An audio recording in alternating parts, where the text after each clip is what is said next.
Greetings, Rigil Agateiades here, and today we have the new situation battle that people either love or hate.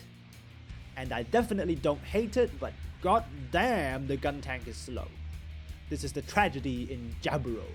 Instead of picking your own suit, in this situation battle you are randomly allocated a suit on either the Earth Federation team or the Zeonic team.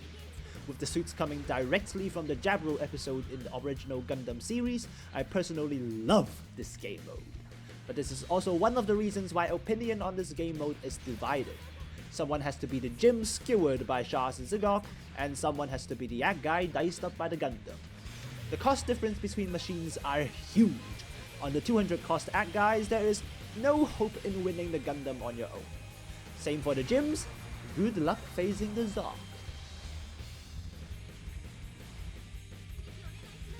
Before we continue to talk about how uneven this game mode is, we have to defuse the bomb.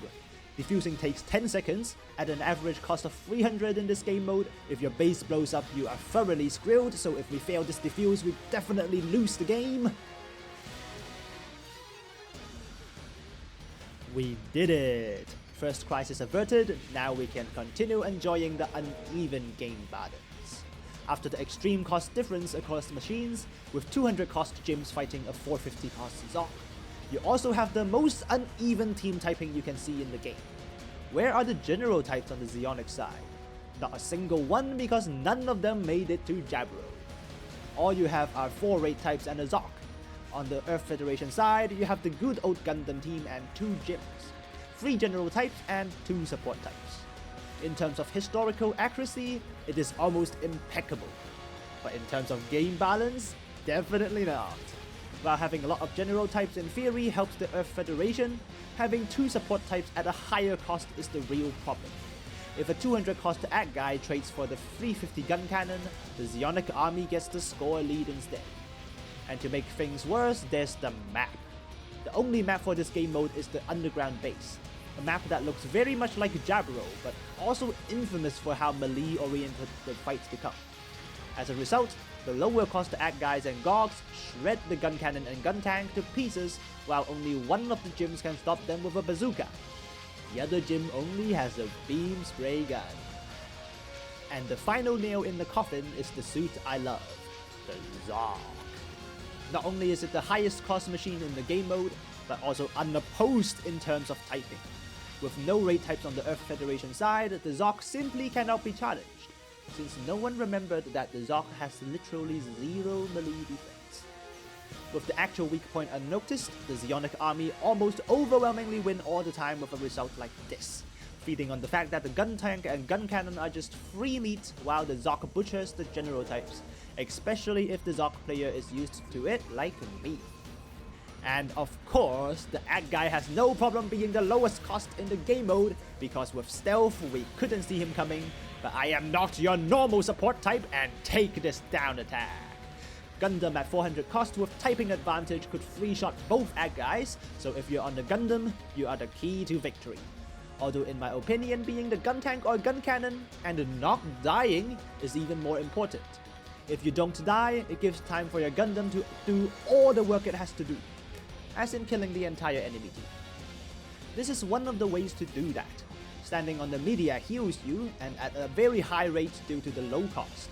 We probably healed over 1 Guntank's worth over half the game already, if you count the repair I did earlier.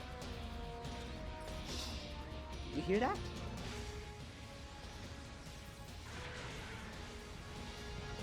Anyone can have anti-stealth if you have good ears, so turn up your volume and hear the Agateiades coming.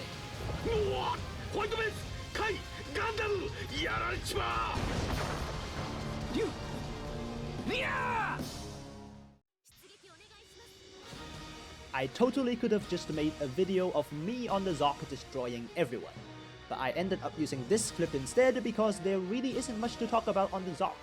With an overwhelming advantage, the Zock can wipe the entire enemy team with his beam cannons without moving more than 3 steps after reaching his firing position.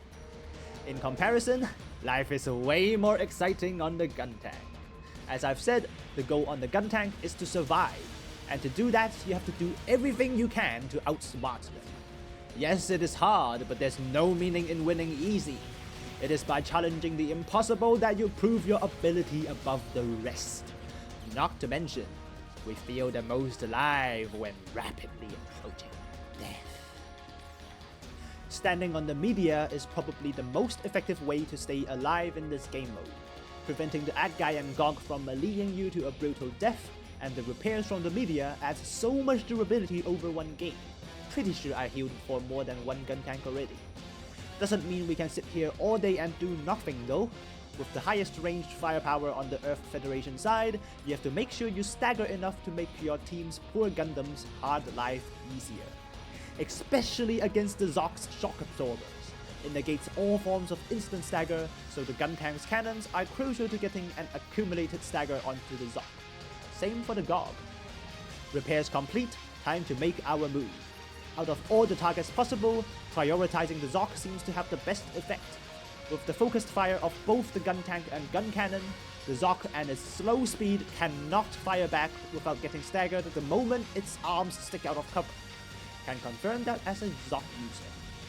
So keep the Zock at bay, and your gyms will thank you for that. Final 40 seconds, 1,000 point lead is not impossible to recover. If we keep firing, we might just take the Zock down, and with 450 costs, that is the big prize. Swapping between the two shell types and the Guntank can fire almost non-stop, but the Zock gets away with so little health. He definitely isn't poking his head out ever again, so no point in chasing him. But can we get this Shah's Zock? Try to stop him from the other end of the ravine, but the Guntank is devastatingly slow. And the Shah's Zock escapes also with the sliver of health.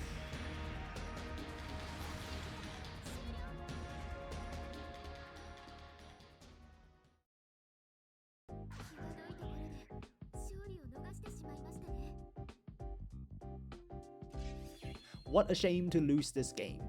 If our cluster shell hit the Zock with one more shrapnel, we've probably won the game already, but we don't have to take these results too seriously.